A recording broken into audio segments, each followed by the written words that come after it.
The recent terror attacks in Kenya have been attributed to the militant group Al-Shabaab. The attacks have surged ahead of the reopening of the Somalia Kenya border, which has been closed since 2011. The African Union Transition Mission in Somalia is also in the process of withdrawing its troops from Somalia, contributing to the volatile security situation in the region. Well, guys, if it's your first time to be here, kindly take your 2 or 3 seconds, hit subscribe button and put on notification bell so that YouTube will automatically notify you when we upload a video like this. And for the subscribers, I want to continue to thank you guys because of your support. Without wasting much time, let us get started. Al-Shabaab launched over a dozen attacks in Kenya, resulting in the death of at least 26 security officers and several civilians. The majority of these attacks involved remotely activated weapons, particularly improvised explosive devices, which actually has become the group's or Al-Shabaab's weapon of choice. The regions mostly affected by the attack were Mandera, Wajir, Garissa, and the Lam counties, with the Mandera experiencing almost half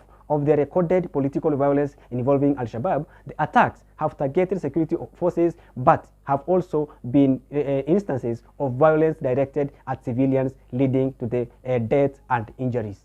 One of the most recent incidents occurred in Lam County, where 5 civilians were killed in 2 villages near the Somalia border. The attackers, suspected to be from Al-Shabaab, also burned down houses, destroyed property, and some of the civilians were beheaded, indicating the extreme violence perpetrated by Al-Shabaab. In response to attacks, Kenyan security agencies have been actively pursuing Al-Shabaab. An ambush on Special Operation Group by suspected Al-Shabaab members in Mandera County resulted into death of 20 Al-Shabaab and injuries to 8 security officers. The Kenyan government has actually taken measures to enhance national security and conduct an operation to target terror cells in the region, including providing security to infrastructure projects and preventing cross-border crime. Due to the increased attack and the loss of lives, the Kenyan government has decided to postpone the planned reopening of the Kenya-Somalia border point until the situation is under control. The recent spate of terror attacks has prompted the government to prioritize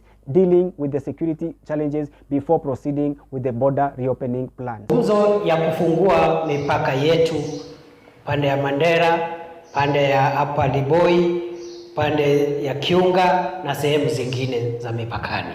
Mpango hatutarudi nyuma katika huo mpango, tutaendelea, lakini kwa sasa kwa sababu katika mwezi mmoja ama miwili ambayo imepita tumeona hao wakora wameanza kutatiza amani, tumesimamisha huo utaratibu kwa muda kidogo. Kwanza kabisa tushughulikie hao magaidi, tuwafurushe, alafu tutafungua mipaka yetu.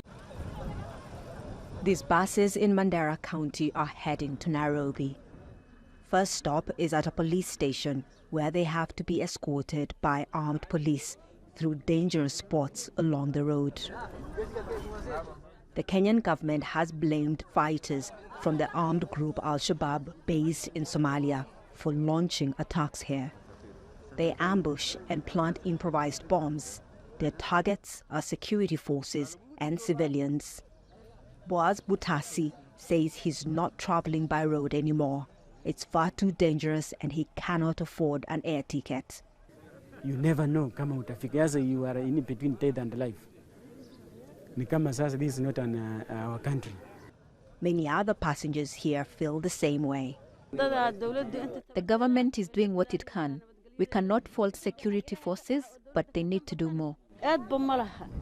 Kenya shares a nearly 900-kilometer border with Somalia. The attacks started shortly after it deployed troops to Somalia to help defeat Al-Shabaab, together with African Union forces. This was the aftermath of that attack that involved a minibus. Mandera's deputy governor says the fighters are moving further inland. A kind of challenges are not won only by our security officers. It is won by the community, by the people who live there. And we are engaging heavily with the community in terms of awareness, in terms of providing the necessary information to our security agencies. The passengers start their perilous journey. It's going to take them 24 hours to get to the capital city. They say they just want to get through the risky stretch so they can breathe again. Catherine Soy, Al Jazeera, Mandera, northeastern Kenya.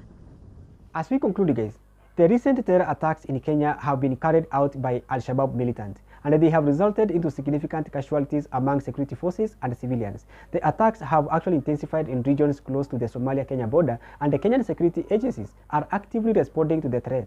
As a result of escalating violence, the reopening of border points between Kenya and Somalia has been postponed until the security situation stabilizes. The Kenyan government actually is taking measures to encounter the terror threat and enhance national security in the affected regions. And that is the end of our update, guys.